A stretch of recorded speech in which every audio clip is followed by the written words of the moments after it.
Chapter 1. On the Origin of Private Property and the Family. Part 1. The Setting. History. It is reasonable to begin human history 5 million years ago, when the human line of evolutionary descent separated from that of our closest non-human relative, the chimpanzee.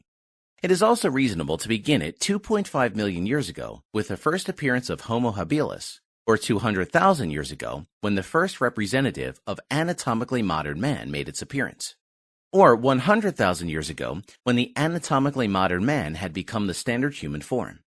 Instead, I want to begin only 50,000 years ago, when anatomically modern man had evolved into behaviorally modern man. This is an eminently reasonable starting point, too. Behaviorally modern human refers to the existence of hunter-gatherers, of which even today some small pockets have remained. Based on archaeological evidence, humans living 100,000 years ago were apparently still largely inept at hunting. They were certainly unable to take down large and dangerous animals, and it appears that they did not know how to fish. Their tools were almost exclusively made of stone and wood and made of materials of local origin, indicating the absence of any distance travel or trading.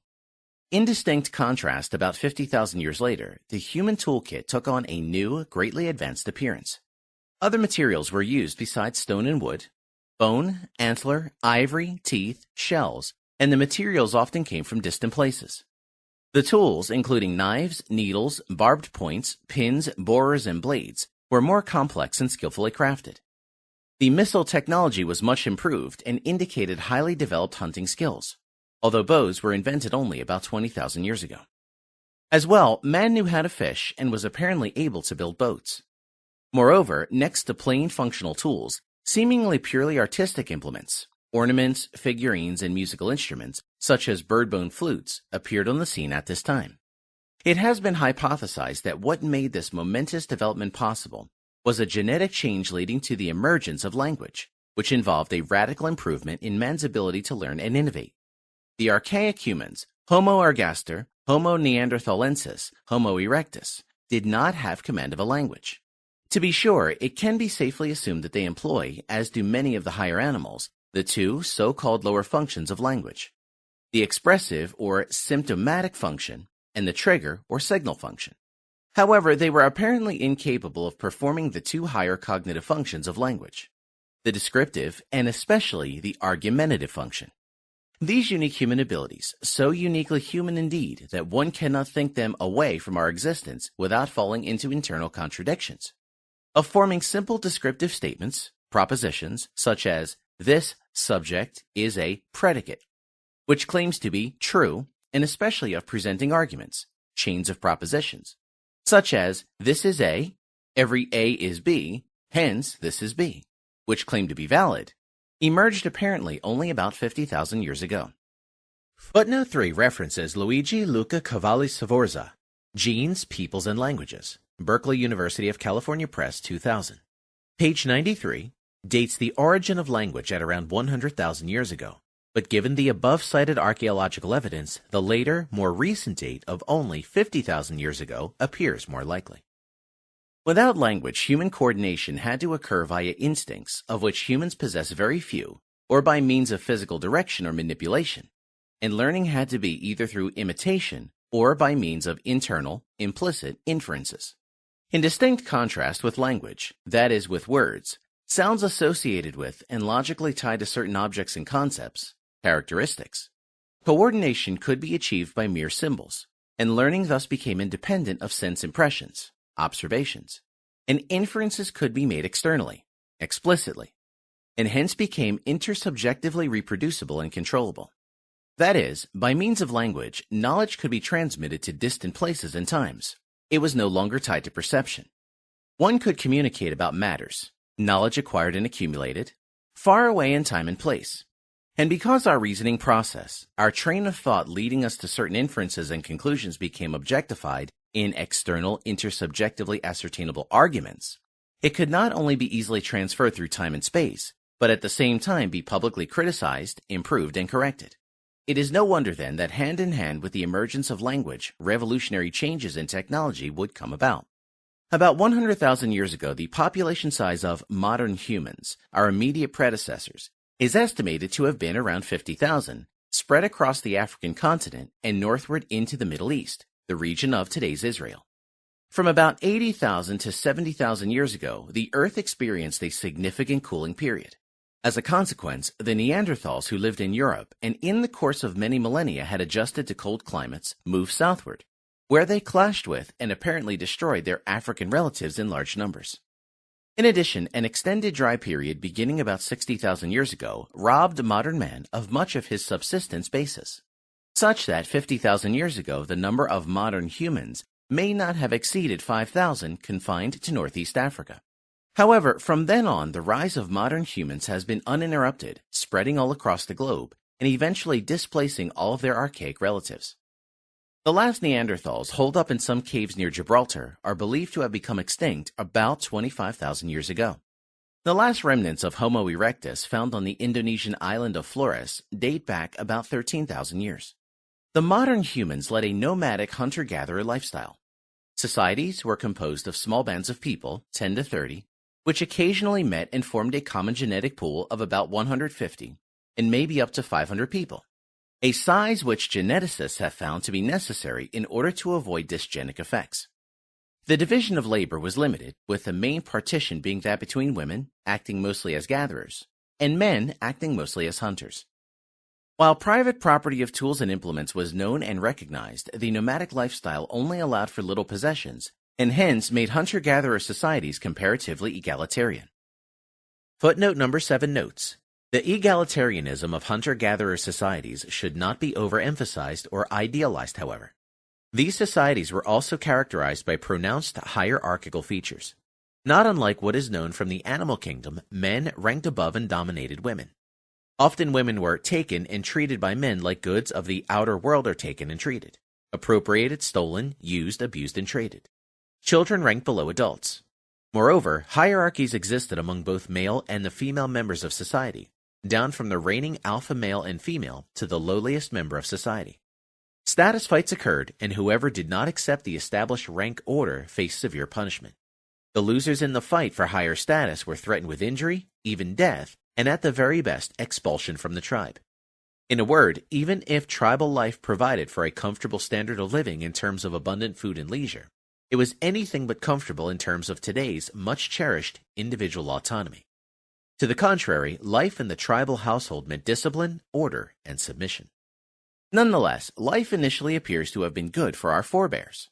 Only a few hours of regular work allowed for a comfortable life, with good, high protein, nourishment, and plenty of leisure time. Indeed, fossil findings, skeletons and teeth, seem to indicate that our hunter-gatherer forebears enjoyed a life expectancy of well above 30 years, which was only reached again in the course of the 19th century. Contra Hobbes, their life was anything but nasty, brutish, and short. Footnote 10 notes, this statement refers only to the hunter-gatherer life during periods of peace, however. On the high incidence of warfare and unnatural causes of death, see pages 27 and following below. However, the life of hunters and gatherers faced a fundamental and ultimately unanswerable challenge. Hunter-gatherer societies led essentially parasitic lives. That is, they did not add anything to the nature-given supply of goods. They only depleted the supply of goods. They did not produce, apart from a few tools, but only consumed. They did not grow and breed, but had to wait for nature to regenerate and replenish. At best, what they accomplished was that they did not overhunt or overgather, so that the natural regeneration process was not disturbed, or even brought to an entire standstill. In any case, what this form of parasitism obviously involved then was the inescapable problem of population growth. In order to permit the comfortable life just described, the population density had to remain extremely low. It has been estimated that 1 square mile of territory was needed to comfortably sustain 1 to 2 persons, and in less fertile regions, even larger territories were necessary. Footnote number 11 notes, thus, for instance, writes Harris, Cannibals and Kings, page 18. In all of France during the late Stone Age, there were probably no more than 20,000 and possibly as few as 1,600 human beings. So what was one to do when the population size exceeded these more or less narrow limits? People could, of course, try to prevent such population pressure from emerging. And indeed, hunter-gatherer societies tried their best in this regard. They induced abortions. They engaged in infanticide, especially female infanticide. and they reduced the number of pregnancies by engaging in long periods of breastfeeding, which in combination with the low body fat characteristic of constantly mobile and moving women, reduces female fertility. Yet while this alleviated the problem, it did not solve it. The population kept increasing. Given that the population size could not be maintained at a stationary level, only three alternatives existed for the steadily emerging excess population. One could fight over the limited food supplies, one could migrate, or one could invent and adopt a new, technologically advanced societal organization mode that allowed for a larger population size to survive on the same given territory. As for the first option, i.e. fighting, a few remarks shall suffice. In the literature, primitive man has been frequently described as peaceful and living in harmony with nature. Most popular in this regard is Rousseau's portrayal of the noble savage. Aggression and war, it has been frequently upheld, were the result of civilization built upon the institution of private property. In fact, matters are almost exactly the reverse. True, the savagery of modern wars has produced unparalleled carnage. Both World War I and World War II, for instance, resulted in tens of millions of deaths and left entire countries in ruins. And yet, as anthropological evidence has in the meantime made abundantly clear, primitive man has been considerably more warlike than contemporary man. It has been estimated that on the average, some 30% of all males in primitive hunter-gatherer societies died from unnatural, violent causes, far exceeding anything experienced in this regard in modern societies.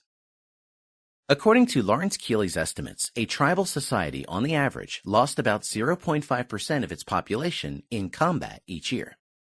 Applied to the population of the 20th century, this would amount to a casualty rate of some 2 billion people instead of the actual number of merely a few hundred million. Of course, primitive warfare was very different from modern warfare. It was not conducted by regular troops on battlefields, but by raids, ambushes, and surprise attacks. However, every attack was characterized by utmost brutality, carried out without mercy, and always with deadly results. And while the number of people killed in each attack might have been small, the incessant nature of these aggressive encounters made violent death an ever-present danger for every man, and abduction and rape for every woman.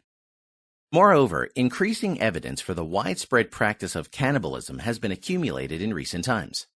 Indeed, it appears that cannibalism was once upon a time an almost universal practice. Footnote number 16 notes, see Wade, Before the Dawn, pages 154 through 58, contrasting the ferocity of primitive versus modern men. Wade, following Keeley notes, Before the Dawn, page 152. When primitive warriors met the troops of civilized societies in open battle, they regularly defeated them despite the vast disparity in weaponry. In the Indian Wars, the U.S. Army usually suffered severe defeats when caught in the open, such as by the Seminoles in 1834, and at the Battle of Little Bighorn. In 1879, the British Army in South Africa, equipped with artillery and Gatling guns, was convincingly defeated by Zulus, armed mostly with spears and oxhide shields, at the battles of Isandlwana, Myers Drift, and Holobane. The French were sent off by the Tuareg of the Sahara in the 1890s.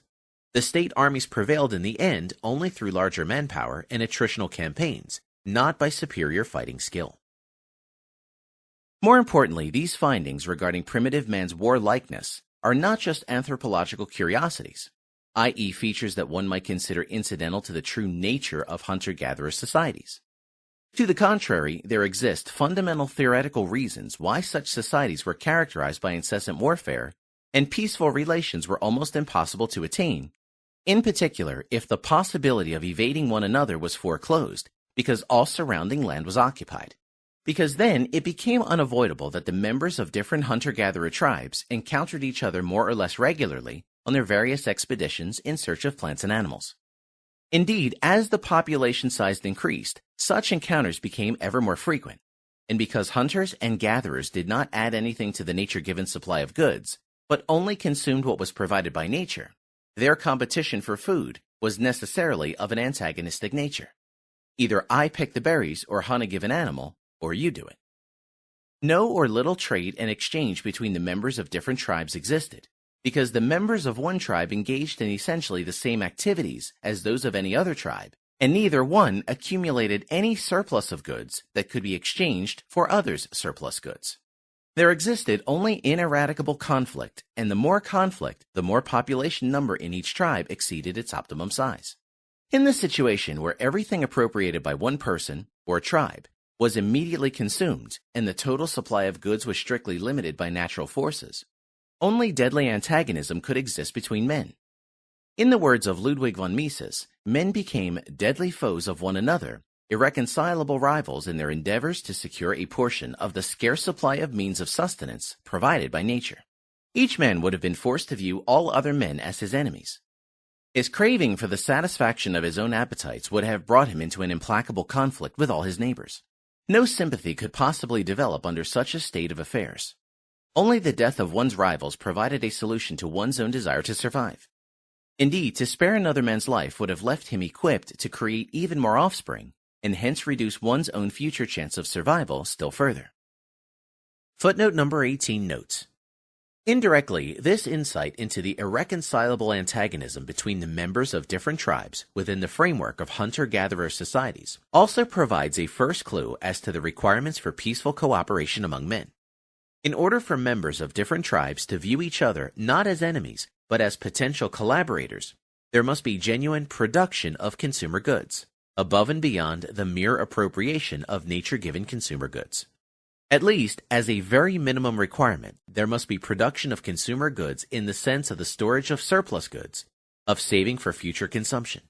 For only if man thus adds something to nature which otherwise, without his deliberate effort, would not exist at all, can there be a reason for one man to spare another man's life for his own good, for his own selfish motives, and to his own advantage.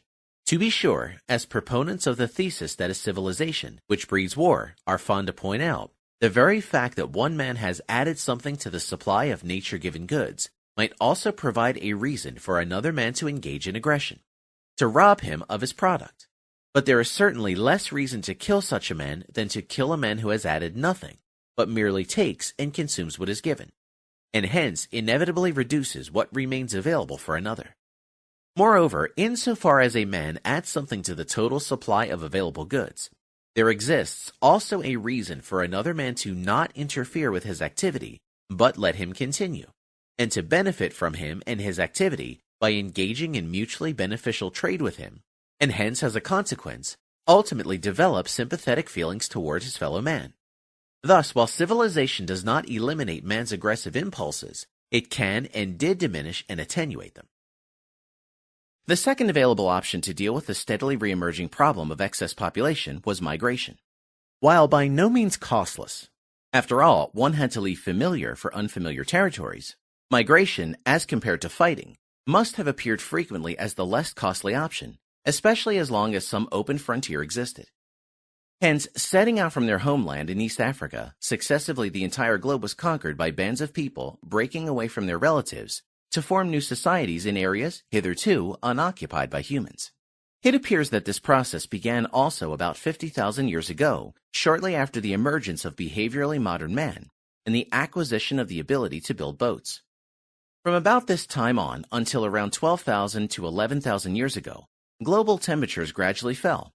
Since then, we are in an interglacial warming period, and the sea levels accordingly fell. Footnote 19 notes, actually, the last great warming period, also called interglacial period, has already ended about 120,000 years ago. During this period, i.e. more than 120,000 years ago, hippopotamuses had lived in the Rhine and the Thames, and northern Europe had something of an African appearance. From then on, glaciers moved steadily further southward, and the sea level eventually fell by more than 100 meters. The Thames and the Elbe became tributaries of the Rhine, before it streamed first into the Northern Sea, and from there into the Atlantic. See Joseph H. Reichholf, Des letzten Jahrtausends, Frankfurt M. Fisher 2007, page 15 and following. When this period ended quite suddenly about 12,000 years ago, the glaciers rapidly retreated and the sea level rose, not by millimeters per year, but very quickly in an almost flood-like fashion. Within a very brief period, England and Ireland, which had previously been connected to the European continent, became islands. The Baltic Sea and much of the contemporary North Sea came thus into existence. Likewise, most of today's Persian Gulf dates from about this time, in the same source, pages 49 and following. People crossed over the Red Sea and at the Gate of Grief, which was then merely a narrow gap of water dotted with islands, to land at the southern tip of the Arabian Peninsula, which enjoyed a comparatively wet period at that time. From there onward, preferring to stay in tropical climate zones to which one had been adjusted, the migration, of possibly not more than 150 people, continued eastward. Travel was mostly by boat because until about 6,000 years ago, when man learned how to tame horses, this form of transportation was much faster and more convenient than travel by foot. Hence, migration took place along the coastline and proceeded from there into the interior through river valleys, first all the way to India. From there, as the genetic evidence seems to indicate, the population movement split into two directions. On the one hand, it proceeded around the Indian Peninsula to Southeast Asia and Indonesia, which was then connected to the Asian mainland, and finally to the now foundered former continent of Sahul of Australia, New Guinea, and Tasmania, which were joined until about 8,000 years ago, which was then only separated from the Asian mainland by a 60-mile wide channel of water dotted with islands, permitting short-distance island hopping, as well as northward up the coast to China and eventually Japan. On the other hand, the migration process went from India in a northwesterly direction through Afghanistan, Iran, and Turkey, and ultimately Europe. As well, splitting off of this stream of migration, people pressed in a northeasterly direction into southern Siberia. Later migrations, most likely in three waves, with the first round about 14,000 to 12,000 years ago, went from Siberia across the Bering Strait. Then, until about 11,000 years ago, a land bridge, and onto the American continent, apparently reaching Patagonia only about 1,000 years later. Archaeological findings of human remains in southern Chile have been dated as 12,500 years old. The last migration route set out from Taiwan, which was occupied about 5,000 years ago, sailing across the Pacific to reach the Polynesian Islands, and finally, only about 800 years ago, New Zealand. The process was essentially always the same. A group invaded some territory, population pressure mounted, some people stayed put, a subgroup moved further on, generation after generation, along the coastline, following rivers and game and avoiding deserts and high mountains. The migration from Africa all the way to Australia may have taken about 4,000 to 5,000 years, and migration to Europe 7,000 years. The oldest artifacts there ascribed to modern humans, found in Bulgaria, date about 43,000 years back, and another 7,000 years to reach western Spain. Once broken up, practically no contact existed between the various hunter-gatherer societies. Consequently, although initially closely related to one another through direct kinship relations, these societies formed separated genetic pools and confronted with different natural environments, and as the result of mutations and genetic drift interacting with natural selection, in the course of time they took on distinctly different appearances. By and large, the genetic difference between various societies increased in correlation with their spatial distance between societies and the duration of their separation time. Different ethnicities emerged, and later also distinctly different human races. These emerging, genetically based differences concern matters such as skin color, physical build and strength, resistance to cold temperatures, and to various diseases, and tolerance vis-a-vis certain substances. They also concerned cognitive matters, however. Thus, genetic evidence exists for two significant further developments regarding the size and cognitive powers of the human brain. One such development occurred about 37,000 years ago and affected most of the population in Europe as well as in East Asia, but left very few traces in Africa. And another occurred around 6,000 years ago and affected mostly people in the Middle East and Europe, but had less impact in East Asia and almost none in sub-Saharan Africa. Moreover, hand in hand with the geographical and correlated genetic differentiation of humans went a linguistic differentiation. Very much in agreement with and supported by genetic, biological evidence, some linguists, in particular Merit Rulin, following in the footsteps of the pioneering work of Joseph Greenberg, have made the plausible case for a single human proto-language, from which all human languages can be derived as more or less distant relatives. Obviously, the original immigrants from the African homeland, some 50,000 years ago, would have spoken the same language, and so it seems hardly surprising that the above-sketched population movement and the splitting of groups of people into different genetic pools, more or less separated in time and space from one another, should be closely mirrored by a differentiation of languages, the grouping of different languages into language families, and the grouping of these into still larger superfamilies. Likewise, the process of the proliferation of languages appears to have followed a predictable pattern. First, with the spread of humans around the world as hunters and gatherers, and the concomitant proliferation of distinct, separated genetic pools, a successively increasing number of different languages emerged. Thus, for instance, of the 6,000 different languages still spoken today, some 1,200 languages are spoken in New Guinea, one of the most primitive remaining world regions, half of which have no more than the magic number of 500 speakers, and none more than 100,000. Then, however, with the beginning of human settlement some 11,000 years ago, and the following transition to agriculture and the attendant expansion and intensification of the division of labor, more on which later on, a countervailing and even contrary tendency appears to have come into existence. Just as the genetic pools appear to have widened, so the number of different languages spoken has successively diminished. Part 2. The Problem. Theory. About 35,000 years ago, i.e. 15,000 years after the initial exodus from Africa, practically all of Europe, Asia, Australia, and of course Africa itself had been occupied by our ancestors, the modern humans, and archaic humans, Homo neanderthalensis and Homo erectus, were on the verge of extinction. About 12,000 years ago, humans had also spread all across the Americas. Apart from the Polynesian islands then, all land and all of the naturally given supply of earthly, economic goods, of plants and animals had been taken into human possession.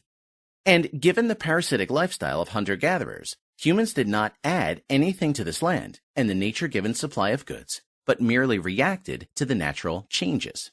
These changes were at times quite drastic. Changes in global climate, for instance, could and did significantly affect how much inhabitable land was available and the natural vegetation and animal population. In the time period under consideration in the 20,000 plus years between 35,000 and 11,000 years ago, drastic changes in such natural conditions occurred. 20,000 years ago, for instance, during the period known as the last glacial maximum, temperatures fell sharply and most of northern Europe and Siberia became uninhabitable. Britain and all of Scandinavia was covered by glaciers. Most of Siberia turned into polar desert, and steppe tundra extended as far south as the Mediterranean, the Black Sea, and the Caspian Sea. After 5,000 years, about 15,000 years ago, the glaciers began to retreat, allowing people, animals, and plants to reoccupy previously deserted regions. 2,500 years later, however, within merely a decade, temperatures again plummeted back to almost the previous frigid conditions, and only another 1,000 years later, about 11,500 years ago, and again quite suddenly, the temperatures then experienced a long-sustained increase, and the Earth entered the so-called Holocene, the latest and still lasting interglacial warming period. Footnote number 26 notes, during the present Holocene period, temperatures continue to show significant variations, however. About 10,000 years ago, after a warming period of thousands of years, temperatures reached the present level. Several times thereafter, temperatures rose significantly above this level, by up to 2 degrees Celsius.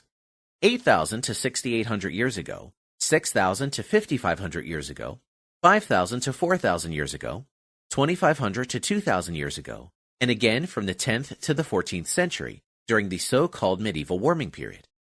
As well, several periods with significantly lower than present temperatures existed. 9,000 to 8,000 years ago, 6,800 to 6,000 years ago, 4,000 to 2,500 years ago, from the 2nd to the 8th century, and again from the 14th until the mid-19th century, the so-called Little Ice Age. See Reichholf, Eine Kurze Natursgeschichte des letzten Jahrtausends, page 27. The Sahara began to turn into the present, extremely hot desert only less than 3,000 years ago. In pre-Roman times, the Sahara, and similarly the Central Asian deserts, was still a green savanna with an abundant supply of wildlife. The power and the attraction of Carthage, for instance, was based largely on the fertility of its hinterland as center of wheat production. This fact was an important reason for Rome's desire to destroy Carthage and gain control of its North African territories. In any case, and regardless of all complicating details and all changes that future empirical researches will no doubt bring about concerning the foregoing historical narrative, at some point in time the landmass available to help satisfy human needs could no longer be enlarged. In economic jargon, the supply of the production factor land became fixed, and every increase in the size of the human population had to be sustained by the same unchanged quantity of land. Of the formerly 3 available options in response to an increasing population pressure, To move, to fight, or to invent, only the latter two remained open. What to do when faced with this challenge? To bring the problem faced into even sharper relief, it is useful to first take another, more detailed look at the admittedly rather limited extent of the division of labor within a hunter-gatherer society. So far, the antagonism between the members of different bands or clans has been explained, while it has been taken for granted that within a given band or clan collaboration, peaceful cooperation exists. But why should this be so? Intra-group cooperation is almost universally assumed as a matter of course. Nonetheless, it too requires an explanation, because a world without even this limited degree of cooperation is certainly conceivable. To be sure, there exists a biological basis for some forms of human cooperation. The mutual sexual attraction of male and female, writes Mises, is inherent in man's animal nature and independent of any thinking and theorizing. It is permissible to call it original, vegetative, instinctive, or mysterious. The same can be said about the relationship between mother and child.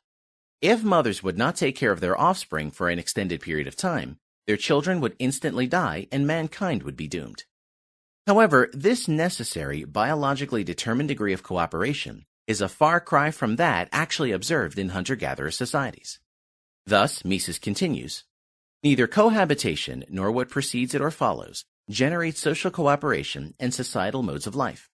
The animals, too, join together in mating, but they have not developed social relations.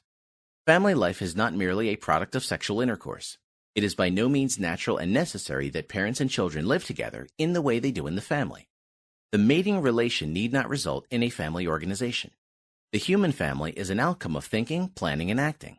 It is the fact which distinguishes it radically from those animal groups which we call, per analogiam, animal families. Why, for instance, did not each man and each woman, after they had left infancy, hunt or gather alone only to meet for occasional sex? Why did it not occur what has been described as having occurred for groups of humans already on the level of individuals? One person faced with a strictly limited supply of nature-given goods, breaking away from another in order to avoid conflict until all land was taken into possession, and then a war of everyone against everyone else, rather than merely a war of the members of one group against the members of all other groups, breaking out. The answer to this is because of the recognition that cooperation was more productive than isolated self-sufficient action. Division of labor and cooperation based on such division of labor increase the productivity of human labor. There are three reasons for this. First, there exist tasks which exceed the powers of any single man and require instead the combined efforts of several men in order to be successfully executed. Certain animals, for instance, might be too large or too dangerous to be hunted by single individuals, but require the cooperative engagement of many. Or there exist tasks which could in principle be executed by a single individual, but that would take up so much time for an isolated actor that the final result does not appear worth the effort. Only concerted action can accomplish these tasks in a time span sufficiently short in order to deem the task worthwhile. Searching for edible plants or animals, for instance, is fraught with uncertainties. On one day, one might stumble across suitable plants or animals quickly, but at another time, one might search for them in vain, seemingly without end.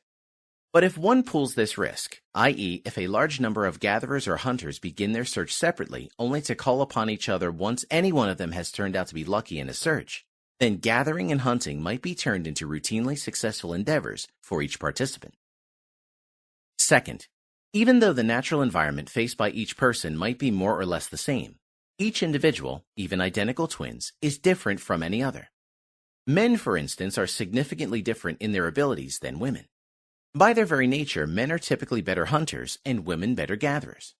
Adults are significantly different in their abilities than kids. Some people are physically strong and others show great dexterity. Some are tall and others are quick. Some have great vision and others a good sense of smell. Given such differences, it is obviously advantageous to partition the various tasks necessary to perform in order to secure a comfortable life in such a way that each person specializes in those activities in which he has an advantage over others. Women gather and men hunt. Tall individuals pick fruits from trees and short ones specializing in hunting mushrooms. Quick runners relay messages. Individuals with good eyesight will spot distant events. Kids are used for the exploration of small and narrow holes. People with great dexterity produce tools. The strong will specialize in going in for the kill, etc. Third, Moreover, even if the members of one tribe are so distinguished from one another that one person is more efficient in every conceivable task than another, division of labor is still all around more productive than isolated labor. An adult might be better at any task than a kid, for instance. Given the inescapable fact of the scarcity of time, however, even in this conceivably worst-case scenario, it makes economic sense. That is, it leads to a greater physical output of goods produced per unit of labor.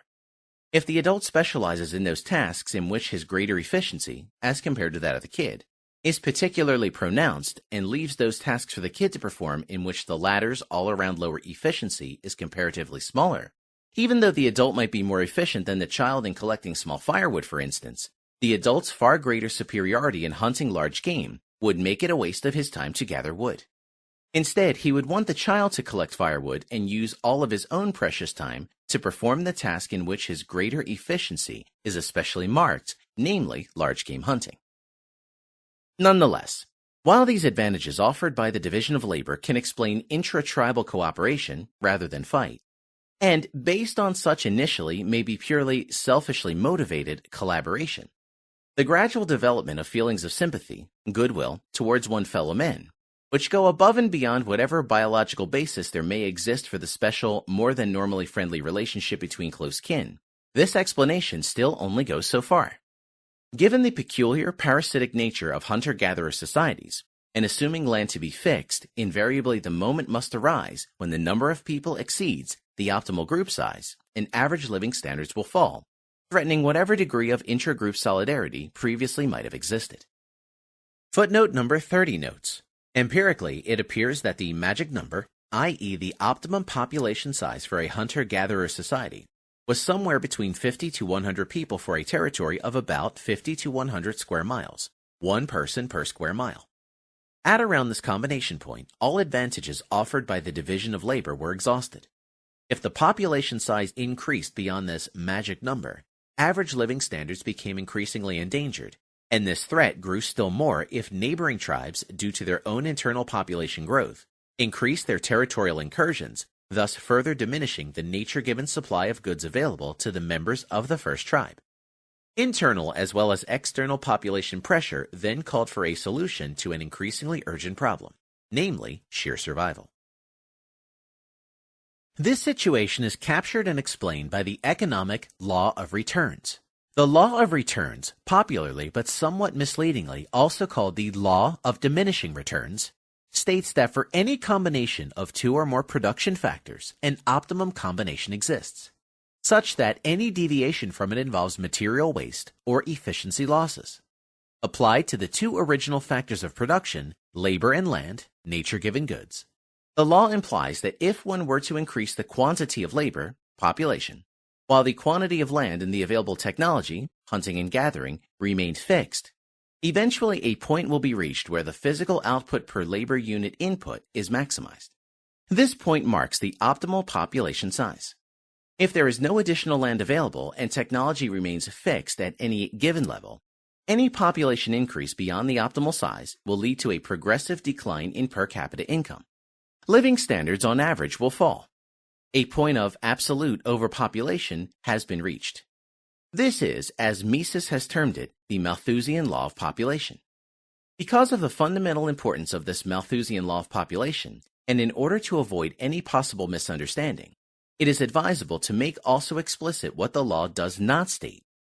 The law does not assert where exactly this optimal combination point lies, at so and so many people per square mile, for instance, but only that such a point exists. Otherwise, if every quantity of output could be produced by increasing only one factor, labor, while leaving the other, land, unchanged, the latter, land, would cease to be scarce, and hence an economic good, at all. One could increase without limit the return of any piece of land by simply increasing the input of labor applied to this piece without ever having to consider expanding the size of one's land. The law also does not state that every increase of one factor, labor, applied to a fixed quantity of another, land, must lead to a less than proportional increase of the output produced. In fact, as one approaches the optimum combination point, an increase of labor applied to a given piece of land might lead to a more than proportional increase of output, increasing returns. One additional man, for instance, might make it possible that an animal species can be hunted that cannot be hunted at all without this one extra hunter. The law of returns merely states that this cannot occur without definite limits. Nor does the law assert that the optimum combination point cannot be shifted upward and outward. In fact, as will be explained in the following, owing to technological advances, the optimum combination point can be so moved, allowing a larger population to enjoy a higher average living standard on the same quantity of land. What the law of returns does say is only that given a state of technological development, mode of production, and a corresponding degree of specialization, an optimum combination point exists beyond which an increase in the supply of labor must necessarily lead to a less than proportional increase of the output produced, or no increase at all. Indeed, for hunter-gatherer societies, the difficulties of escaping the Malthusian trap of absolute overpopulation are even more severe than these qualifications regarding the law of returns might indicate. For while these qualifications might leave the impression that it is only a technological innovation that is needed to escape the trap, this is not the full truth. Not just any technological innovation will do. Because hunter-gatherer societies are, as explained, parasitic societies which do not add anything to the supply of goods, but merely appropriate and consume what nature provides, any productivity increase within the framework of this mode of production does not, or only insignificantly so, result in a greater output of goods produced, of plants gathered or animals hunted, but rather merely, or mostly, in a reduction of the time necessary to produce an essential unchanged quantity of output. The invention of bow and arrow that appears to have been made some 20,000 years ago, for instance, will not so much lead to a greater quantity of available animal meat to consume, thus allowing a large number of people to reach or exceed a given level of consumption, but rather only to the same number of people enjoying more leisure with an unchanged standard of living in terms of meat consumption. Or else, if the population increases, the gain of more leisure time will have to be paid for by a reduction in meat consumption per capita. In fact, for hunter-gatherers, the productivity gains achieved by technological advances, such as the innovation of bow and arrow, may well turn out to be no blessing at all, or only a very short-term blessing, because the greater ease of hunting that is thus brought about, for instance, may lead to overhunting, increasing the supply of meat per capita in the short run, but diminishing or possibly eliminating the meat supply in the long run by reducing the natural rate of animal reproduction or hunting animals to extinction, and thus magnifying the Malthusian problem, even without any increase in population size. Footnote 32 notes, in fact, overhunting and animal extinction played a fateful role, especially in the Americas, which were only occupied after the invention of bow and arrow.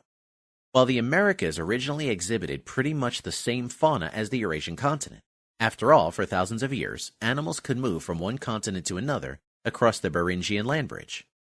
By the time of the European rediscovery of America some 500 years ago, all large domesticable mammals, except for the llama in South America, had been hunted to extinction. Likewise, it appears now that the entire megafauna that once inhabited Australia was hunted to extinction, except for the red kangaroo. It seems that this event occurred around 40,000 years ago, only a few thousand years after man had first arrived in Australia, and even without the help of bow and arrow, only with very primitive weapons and the help of fires used for the trapping of animals. See on this, Diamond, Guns, Germs, and Steel, pages 42 and following. Part 3. The Solution, Theory, and History. The technological invention, then, that solved, at least temporarily. Footnote 33 notes, while the changes brought about by the Neolithic Revolution allowed for a significantly higher sustainable population size, the Malthusian problem was bound to eventually arise again, and the seemingly ultimate solution to the problem was only reached with the so-called Industrial Revolution that began in Europe at the end of the 17th century. See on this the following chapter, From the Malthusian Trap to the Industrial Revolution, Reflections on Social Evolution.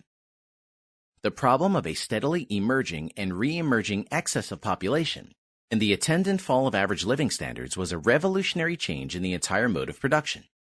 It involved the change from a parasitic lifestyle to a genuinely productive life.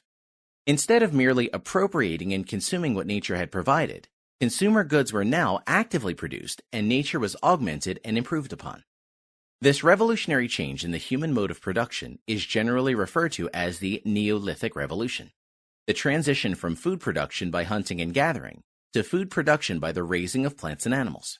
It began around 11,000 years ago in the Middle East, in the region typically referred to as the Fertile Crescent.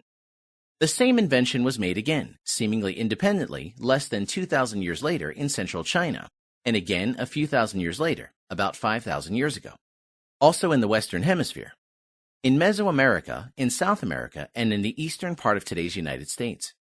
From these centers of innovation, the new technology then spread to conquer practically the entire Earth.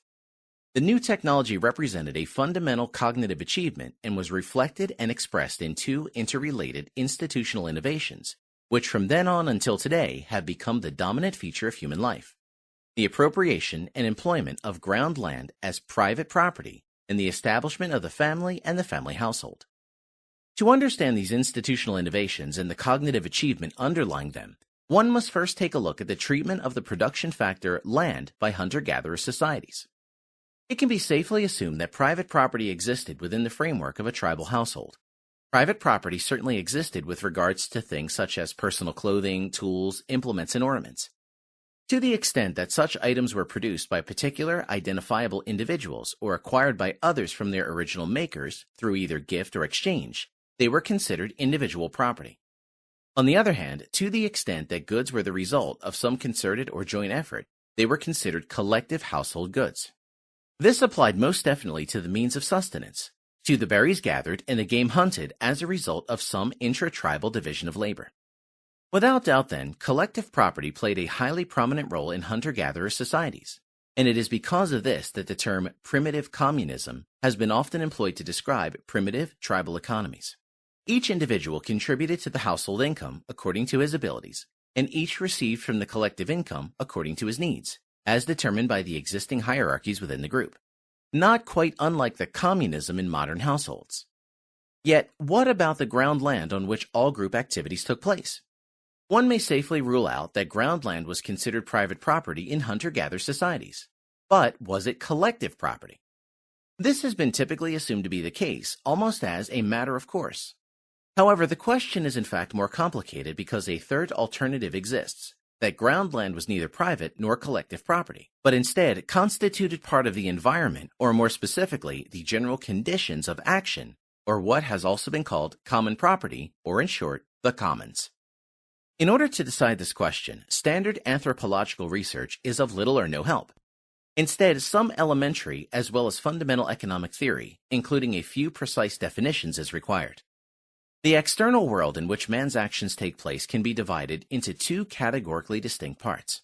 On the one hand, there are those things that are considered means or economic goods, and on the other hand, there are those things that are considered environment, or also referred to sometimes, if somewhat misleadingly, as free goods.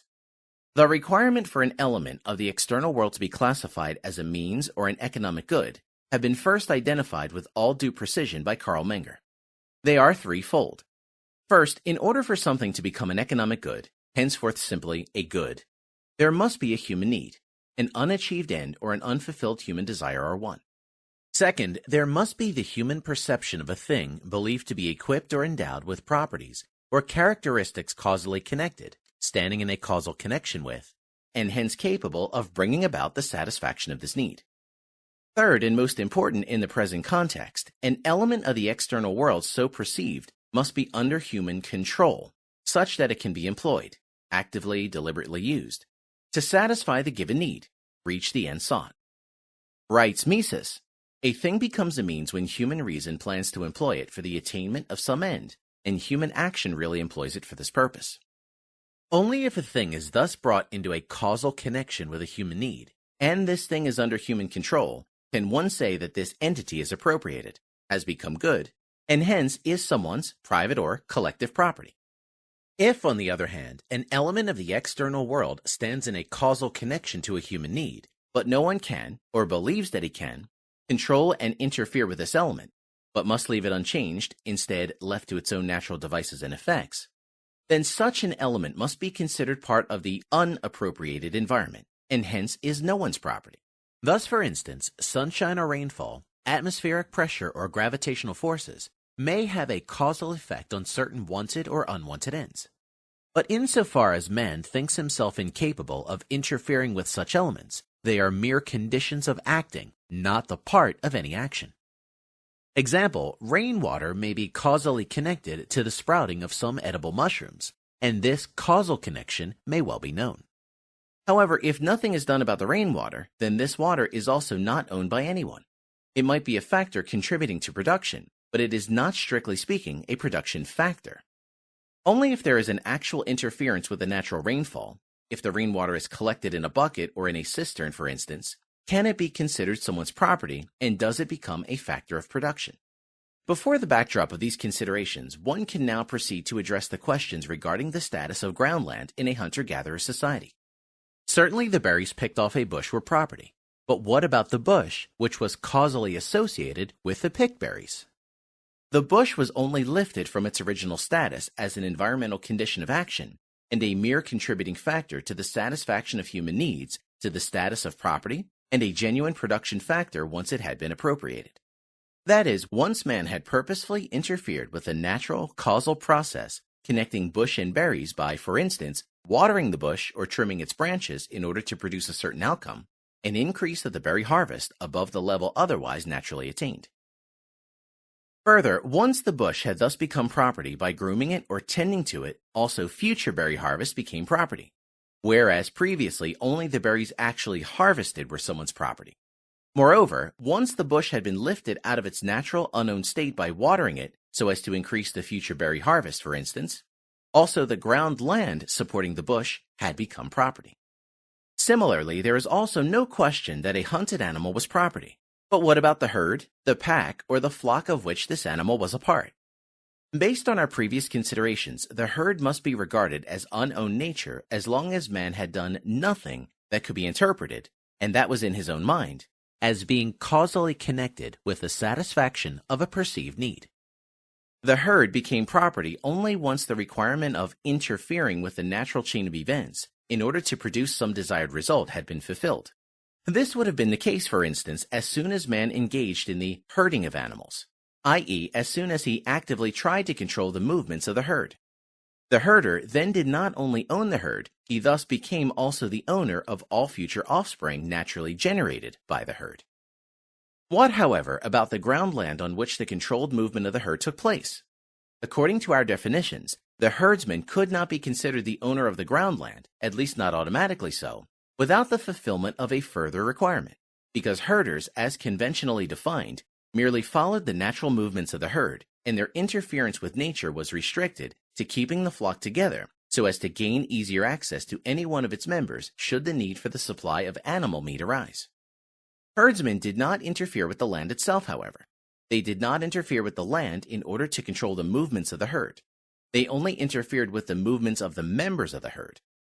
Land only became property once herders gave up herding and turned to animal husbandry instead, i.e., once they treated land as a scarce means in order to control the movement of animals by controlling land.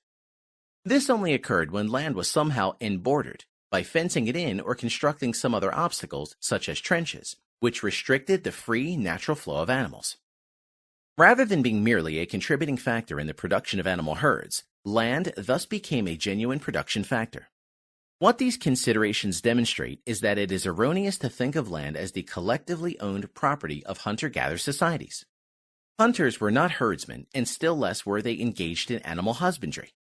And gatherers were not gardeners or agriculturalists. They did not exercise control over the nature-given fauna and flora by tending to it or grooming it.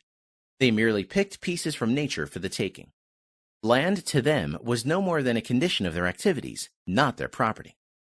At best, very small sections of land had been appropriated and were thus turned into collective property by hunters and gatherers to be used as permanent storage places for surplus goods for use at future points in time and as shelters. All the while the surrounding territories continued to be treated and used as unowned conditions of their existence. What can be said then to have been the decisive step toward a temporary solution of the Malthusian trap faced by growing hunter-gatherer societies was the establishment of property in land going above and beyond the establishment of mere storage places and sheltering facilities. Pressured by falling standards of living as a result of absolute overpopulation, members of the tribe, separately or collectively, successively appropriated more and more of the previously unowned surrounding nature, land, And underlying and motivating this appropriation of surrounding groundland and turning former places of storage and shelter into residential centers of agriculture and animal husbandry was an eminent intellectual achievement. As Michael Hart has noted, the idea of planting crops, protecting them, and eventually harvesting them is not obvious or trivial, and it requires a considerable degree of intelligence to conceive of that notion. No apes ever conceived of that idea, nor did Australopithecus, Homo habilis, Homo erectus, nor even archaic Homo sapiens, nor did any of them conceive of the even more difficult idea of the tending, taming, and breeding of animals. Formerly, all consumer goods had been appropriated in the most direct and quickest way possible, through foraging, i.e. by picking such goods wherever they happened to be or go. In contrast with agriculture and animal husbandry, consumer goods were attained in an indirect and roundabout way, by producing them through the deliberate control of groundland. This was based on the discovery that consumer goods, plants and animals, were not simply given to be picked, but that they were natural causes affecting their supply, and that these natural causes could be manipulated by taking control of groundland. The new mode of production required more time in order to reach the ultimate goal of food consumption, and insofar involved a loss of leisure. But by interposing groundland as a genuine factor of production, it was more productive and led to a greater total output of consumer goods, food, thus allowing for a larger population size to be sustained on the same quantity of land. Footnote 40 notes, it has been estimated that with the appropriation of land and the corresponding change from a hunter-gatherer existence to that of agriculturalists, gardeners, and animal husbandry, a population size 10 to 100 times larger than before could be sustained on the same amount of land. More specifically, with respect to plants, seeds and fruits suitable for nutritional purposes were no longer just picked and possibly stored, but the wild plants bearing them were actively cultivated. Besides for their tastes, seeds and fruits were selected for size, durability, storability, the ease of harvesting, and of seed germination, and they were not consumed but used as inputs for the future output of consumer goods, leading in the relatively short time span of maybe 20 to 30 years to new domesticated plant varieties with significantly improved yields per unit land. Among the first plants thus domesticated in the Near and Middle East were the einkorn wheat, emmer wheat, barley, rye, peas, and olives. In China, it was rice and millet. Much later, in Mesoamerica, it was corn, beans, and squash. In South America, potatoes and manioc. In Northeast America, sunflowers and goosefoot. And in Africa, sorghum, rice, yams, and oil palm.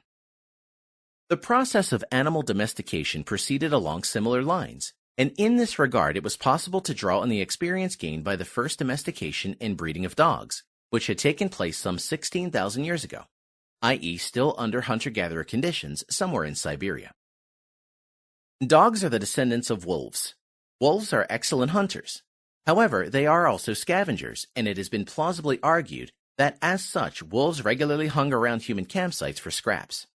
As scavengers, those wolves who were least afraid of humans and who displayed the friendliest behavior toward them obviously enjoyed an evolutionary advantage. It was likely from these semi-tame, camp-following wolves that cubs were adopted into tribal households as pets, and where it was then discovered that these could be trained for various purposes. They could be used in the hunt of other animals, they could be used to pull, they made for good bed warmers during cold nights, and they even provided a source of meat in cases of emergency. Most importantly, however, it was discovered that some of the dogs could bark. Wolves rarely bark, and be selected and bred for their ability to bark, and as such perform the invaluable task of warning and guarding their owners of strangers and intruders. It was this service above all that appears to be the reason why, once the dog had been invented, this invention spread like wildfire from Siberia all across the world. Everyone everywhere wanted to possess some offspring of this new remarkable kind of animal, because in an era of constant intertribal warfare, the ownership of dogs proved to be a great advantage. Footnote 43 notes, incidentally, genetic analyses have revealed that all present dogs, including those in the Americas, stem most likely from a single litter to be located somewhere in East Asia. That is, it appears that the domestication of the dog did not occur independently at various places, but at a single place from where it spread outward to ultimately encompass the entire globe. Once the dog had arrived in the region of the Near East, which was to become the first center of human civilization, it must have added considerable momentum to the human experiment of productive living and its success. For while a dog used for sentry duty was an asset for mobile hunter-gatherers, it was an even greater asset for stationary settlers. The reason for this is straightforward, because in sedentary societies there were simply more things to be protected. In hunter-gatherer societies, one had to fear for one's life, be it from external or internal aggression. However, because no member of society owned much of anything, there was little or no reason to steal. Matters were different, though, in a society of settlers. From its very inception, sedentary life was marked by the emergence of significant differences in the property and wealth owned by different members of society. Hence, insofar as envy existed in any way, shape, or form, as can be safely assumed, each member, each separate household, also faced the threat of theft or destruction of his property by others, including especially also members of his own tribe. Dogs provided invaluable help in dealing with this problem, especially because dogs, as a matter of biological fact, attach themselves to individual masters rather than to people in general, or like cats, for instance, to particular places. As such, they themselves represented a prime example of something owned privately rather than collectively. That is, they offered a natural refutation of whatever taboo might have existed in a primitive society against the private ownership of property. Moreover, and more importantly, because dogs were unquestionably the property of particular individuals, they proved also uniquely serviceable in guarding the private property of their natural owners from every kind of foreign invader. Footnote 46 notes. Remarkably, even today, with the availability of highly sophisticated electronic alarm systems, it remains barking dogs which offer the most effective protection against burglary. Animals, even more so than plants, were valuable for humans for a variety of reasons, as sources of meat, milk, skin, fur, and wool, and also as potential means of transportation, pull, and traction, for instance. However, as a matter of biological fact, most animals turn out to be undomesticable. The first and foremost selection criterion, then, in the production of animals as livestock or pets, was an animal species' perceived degree of tameability or controllability. To test one's hypothesis, in a first step it was checked whether or not an animal was suitable to herding. If so, it was then tried if a herd of wild animals could also be pinned. If so, one would subsequently select the tamer animals as parents of the next generation, but not all animals breed in captivity, and so on and on. Finally, one would select among the tamed animal variety for other desirable properties such as size, strength, etc., thus breeding eventually a new domesticated animal species. Among the first large mammalian animals thus domesticated in the Near and Middle East around 10,000 years ago were sheep, goats, and pigs from wild boars, then cattle from wild aurochs. Cattle were also domesticated apparently independently in India at about the same time, around 8,000 years ago. Roughly at about the same time as in the Near and Middle East, sheep, goats, and pigs were domesticated independently, also in China, and China was also to contribute the domesticated water buffalo, about 6,000 years ago. Central Asia and Arabia contributed the domesticated Bactrian and Arabian camel respectively around 4,500 years ago. And the Americas, or more precisely the Andes region of South America, were to contribute the guinea pig about 7,000 years ago, the llama and alpaca about 5,500 years ago. Finally, an invention of particularly momentous consequences was the domestication of the horse, which occurred about 6,000 years ago in the region of today's Russia and Ukraine. This achievement initiated a genuine revolution in land transportation. Up until then, on land, man had to walk from place to place, and the fastest way to cover distances was by boat.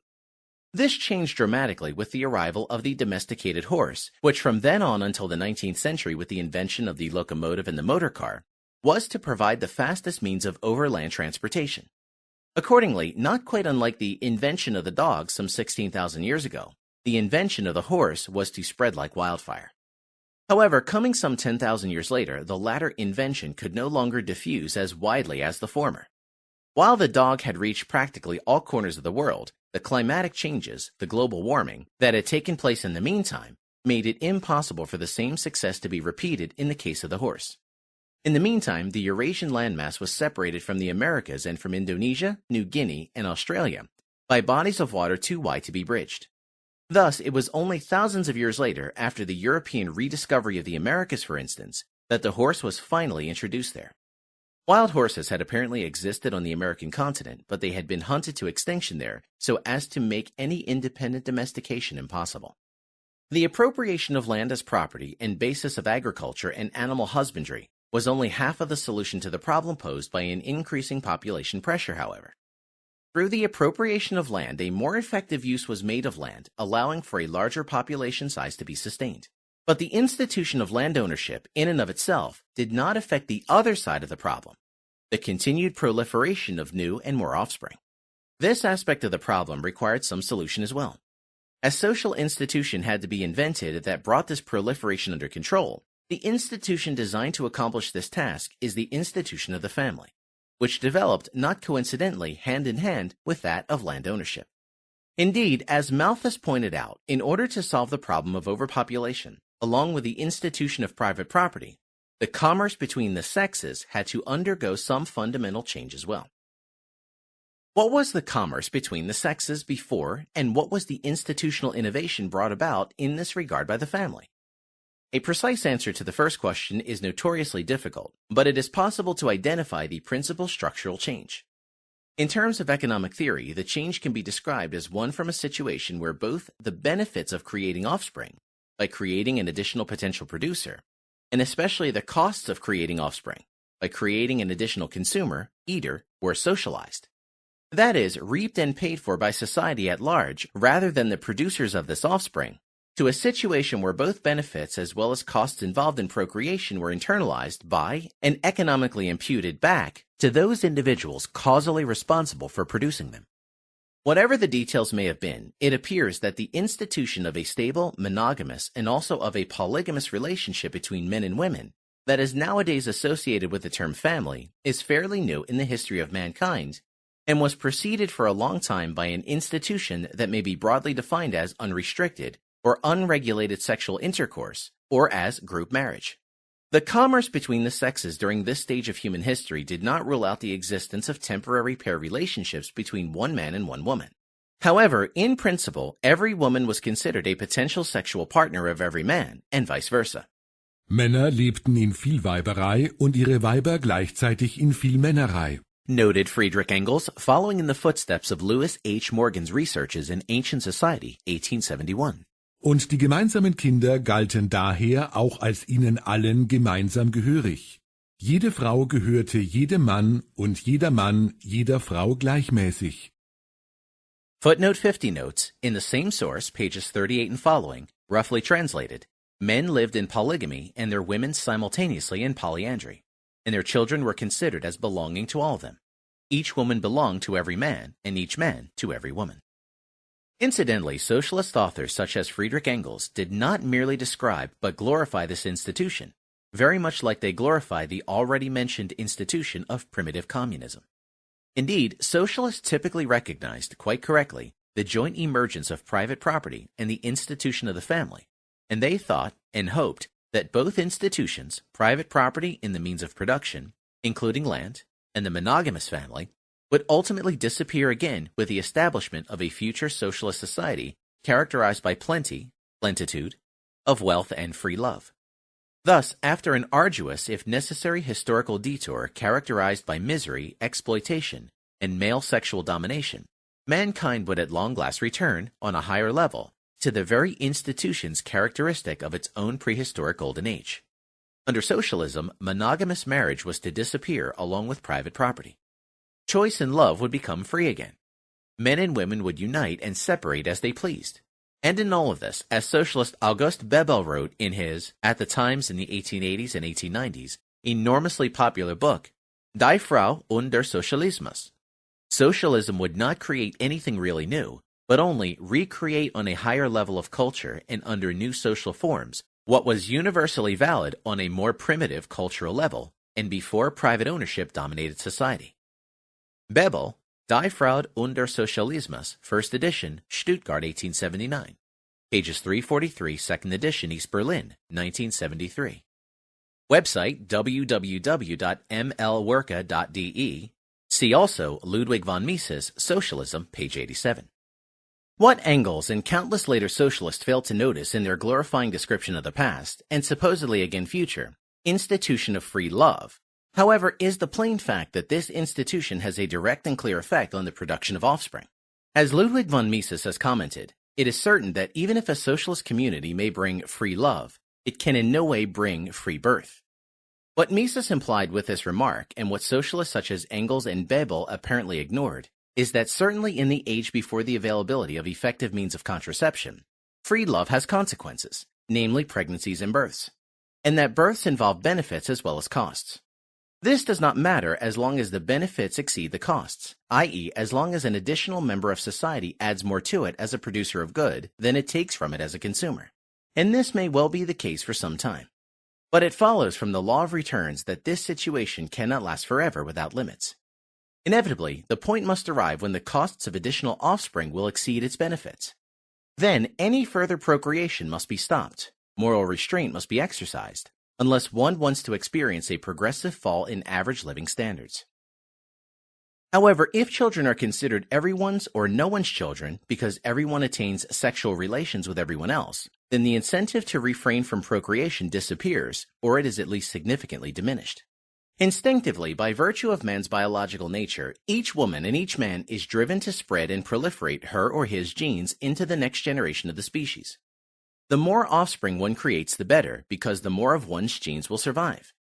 No doubt, this natural human instinct can be controlled by rational deliberation. But if no or little economic sacrifice must be made for simply following one's animal instincts, because all children are maintained by society at large, then no or little incentive exists to employ reason in sexual matters, i.e., to exercise any moral restraint. From a purely economic point of view, then, the solution to a problem of overpopulation should be immediately apparent. The ownership of children, or more correctly, the trusteeship over children, must be privatized. Rather than considering children as collectively owned by or entrusted to society, or viewing childbirths as some uncontrolled and uncontrollable natural event, and accordingly considering children as owned by or entrusted to no one, as mere favorable or unfavorable environmental changes, children must instead be regarded as entities which are privately produced and entrusted into private care.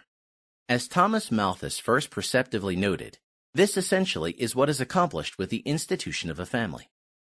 The most natural and obvious check on population seemed to be to make every man provide for his own children, that this would operate in some respect as a measure and guide in the increase of population, as it might be expected that no man would bring beings into the world for whom he could not find the means of support, that where this notwithstanding was the case, it seemed necessary for the example of others that the disgrace and inconvenience attending such a conduct should fall upon the individual, who had thus inconsiderately plunged himself and innocent children in misery and want. The institution of marriage, or at least of some express or implied obligation on every man to support his own children, seems to be the natural result of these reasonings in a community under the difficulties that we have supposed. Moreover, and finally, with the formation of monogamous or polygamous families came another decisive innovation. Earlier on, the members of a tribe formed a single unified household, and the intra-tribal division of labor was essentially an intra-household division of labor. With the formation of families came the breakup of a unified household into several independent households, and with that also the formation of several or private ownership of land. That is, the previously described appropriation of land was not simply a transition from a situation where something that was earlier on unowned became now owned, but more precisely, something previously unowned was turned into something owned by separate households, thus allowing for the emergence of inter-household division of labor. Consequently, then, the higher social income made possible by the ownership of land was no longer distributed, as it was formerly the case, to each member of society according to his need. Rather, each separate household's share in the total social income came to depend on the product economically imputed to it, that is, to its labor and its property invested in production. In other words, the formerly pervasive communism might have still continued within each household, but communism vanished from the relation between the members of different households. The income of different households differed depending on the quantity and quality of invested labor and property, and no one had a claim on the income produced by the members of a household other than one's own. Thus, free riding on others' efforts became largely, if not entirely, impossible. He who did not work could no longer expect to still eat. Footnote 53 notes, rationally motivated as the institution of the family was, the transition from a regime of free love to one of family life did not come without costs, and the associated benefits and costs were different for men and women.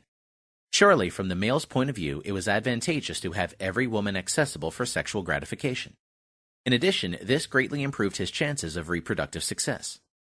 By having children with as many women as possible, the likelihood of his genes being passed on into future generations was increased. And this was accomplished seemingly without any cost to him if the responsibility of raising children to maturity could be externalized onto society at large. In contrast, if sexual access was restricted to just one woman in the case of monogamy, or a few women in the case of polygamy, his chances of sexual gratification and of reproductive success were diminished. Moreover, men now had to weigh and compare the pros, benefits, and cons, costs, of sex and procreation, something they previously did not have to do. On the other hand, also primitive men could not fail to notice, at least eventually, that even under a regime of free love, the chances of sexual gratification and reproductive success were by no means equal. Some males, the stronger and more attractive alpha males, had much better chances than others. In fact, as every animal breeder knows, just one male is sufficient to keep all females constantly impregnated. Thus, free love effectively meant that very few males had most of the women, and especially most of the attractive and reproductively most appealing women, and fathered most of the offspring, while most of the males had the dubious obligation of helping to bring up other men's children. Surely, even the dimmest recognition of this fact must have posed a permanent threat to any intra-tribal solidarity, and especially to any inter-male solidarity that was called for. For instance, in the defense against rival tribes. And this threat must have grown ever more intense the farther the population exceeded its optimum size. In contrast, the institution of a monogamous family, and to a somewhat lesser degree, also of a polygamous family, offered to each male a somewhat equal chance of reproductive success, and thus created a much greater incentive for every male to engage and invest in cooperative behavior. Matters are significantly different from the female point of view. After all, it is women who must bear the risk of pregnancy associated with sexual intercourse. It is they who are particularly vulnerable during pregnancy and following childbirth. Moreover, it is women who have a unique natural tie to children. For while there can be always some doubt as to paternity, no doubt is possible as far as maternity is concerned. Every woman knows who her children are and who the children of other women are. In light of these natural facts, the principal advantage of a regime of free love from a female point of view becomes apparent. Because of the greater risk and investment associated with sex for women, women tend to be more selective as far as their mating partner is concerned. Thus, in order to increase the likelihood of their own reproductive success, they exhibit a strong preference for mating partners who appear healthy, vigorous, attractive, bright, etc. i.e., in a word, for alpha males.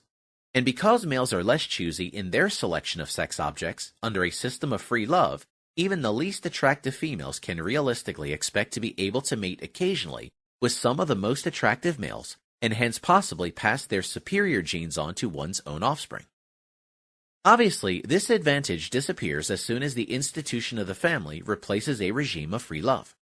Each woman is now supposed to try her reproductive luck with just one or maybe a few sets of male genes, and in the great majority of cases, these genes do not rank among the very best. What did women get out of marriage then? Very little, it would seem, as long as the population was at or around its optimum size, and the life of the hunter-gatherer tribe was characterized by comfort and plenty. This had to change, however, as soon as the population grew beyond this point. The more the population exceeded its optimum size, the more intense grew the competition for the limited food supplies. Whatever inter-female solidarity existed before, increasingly weakened now. Naturally, each woman was interested in assuring her own reproductive success and helping her own children reach maturity, and thus came into conflict with every other woman and her children. Even killing another woman's child in order to further the prospect of survival for one's own children was increasingly considered an option in this situation. Incidentally, the same sort of inter-female competition for reproductive success still prevails to some extent within the framework of polygamous relationships, and explains some of the peculiar instabilities and tensions inherent in such relationships. In this situation, each woman and her kids is in increasing need for personal protection. But who would be willing to provide such protection? Most children have the same father, from among the few alpha males endowed with more than equal chances of procreation. But they have different mothers. Accordingly, the protection of one woman and her children from another cannot be expected to come from the children's father, because the father is very often the same one. Nor can it be expected to come from another male, for why should a male offer personal support and protection to a woman who entertains sexual relations with other men and whose children were fathered by other men, especially if this offspring threatened his own standard of living. A woman could only secure personal protection from a man if she forewent all of the advantages of free love and promised instead to grant her sexual favors exclusively to him, and thus managed to assure him also that her children were always his as well. Distinctly male and female perspectives exist not only as far as the very establishment of the institution of the family is concerned, but also regarding the importance of marital fidelity in maintaining its stability. The difference between male and female calculations in this regard has its reasons in the natural fact that, at least until the very recent development of reliable genetic paternity tests, a child's mother was always known in a way, with a degree of certainty, that was unavailable and unattainable for the child's father. As folk wisdom has it, mother's baby, father's maybe. This fact, again quite naturally, had to lead to significant different, asymmetric, expectations regarding appropriate and inappropriate male and female marital conduct. Of course, in order to assure the stability of the institution of the family, any form of marital infidelity had to be socially disapproved. But disapproval had to be far more pronounced and the possible sanctions far more severe in the case of female infidelity than in the case of male infidelity. While this may appear unfair, it was in fact quite rational and in accordance with the nature of things, because female infidelity involved a far greater risk for betrayed husbands than male infidelity involved for betrayed wives. A wife's infidelity can be the first step leading to a divorce from her husband, just as a husband's infidelity can be the first step leading to a divorce from his wife. In this regard, the situation is the same, symmetric, in both cases, and the sin committed is equally grave. However, if and insofar as marital infidelity does not lead to divorce, the sin committed by a woman must be considered far graver than that committed by a man. Because extramarital sexual affairs may lead to pregnancies, and if a so impregnated woman then stays with her husband, the real danger arises that she might be tempted to present her illegitimate offspring to her husband as his own, thus deceiving him to support another man's child. No such danger exists in the opposite case. No man can submit his illegitimate offspring to his wife without her knowing the truth of the matter. Hence, the far greater social stigma attached to female as compared to male infidelity. Incidentally, and also quite rationally, in the case of male infidelity, a similar distinction is made. The offense is considered more severe if a man has an affair with a married woman than with an unmarried one. For in the former case, he becomes a potential accomplice to a further female act of deception, whereas in the latter case, he does not. Accordingly, in recognition of this distinction, and so as to accommodate the rather indiscriminate male sex drive, prostitution has become a near universal social institution. Thus, in response to mounting population pressure, a new mode of societal organization had come into existence, displacing the hunter-gatherer lifestyle that had been characteristic of most of human history. As Ludwig von Mises summarized the matter, private ownership in the means of production is the regulating principle which, within society, balances the limited means of subsistence at society's disposal with the less limited ability of consumers to increase.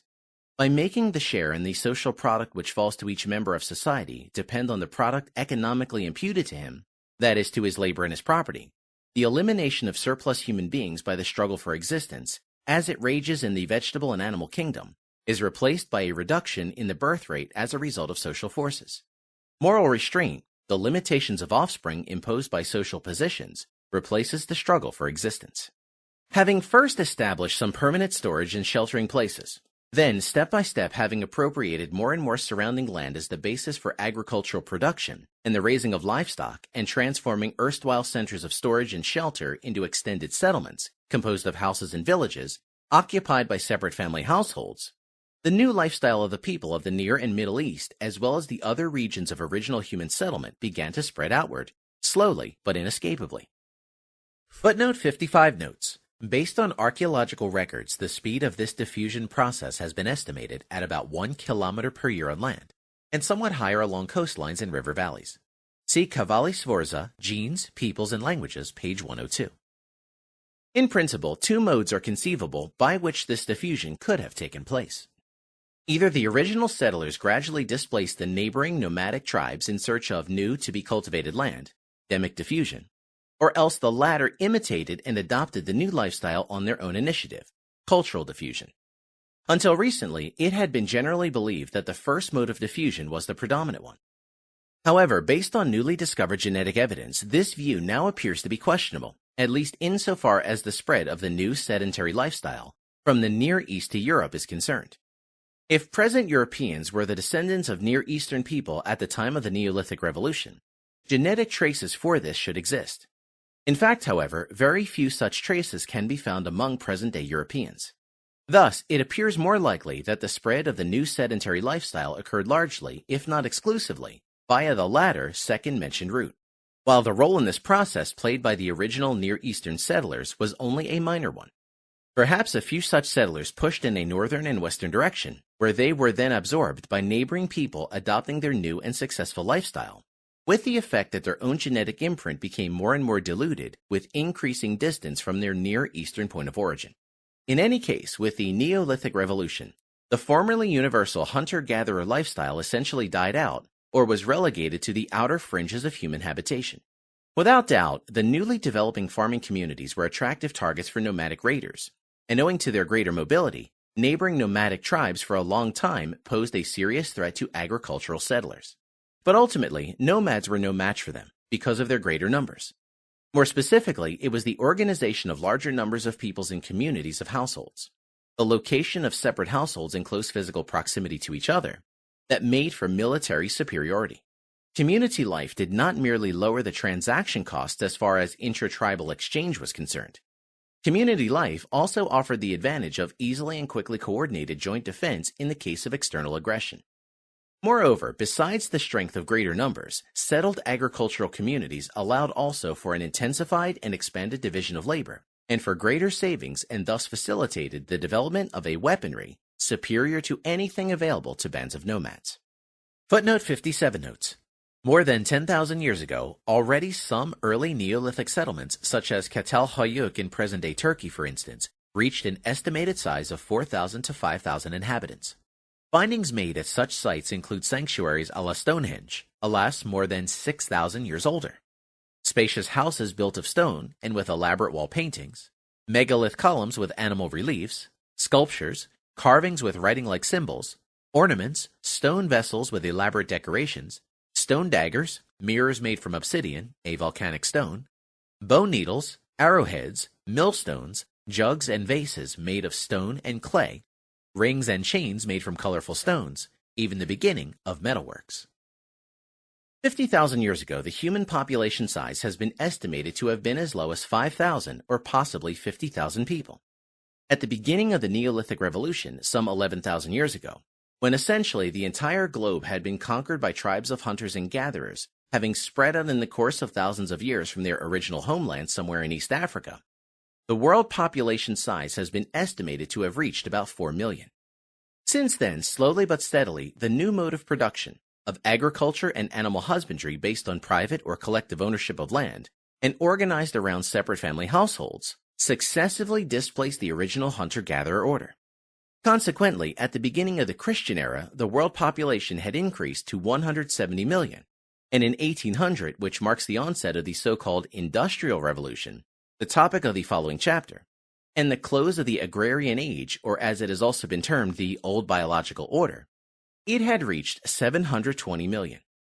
Today's world population exceeds 7 billion.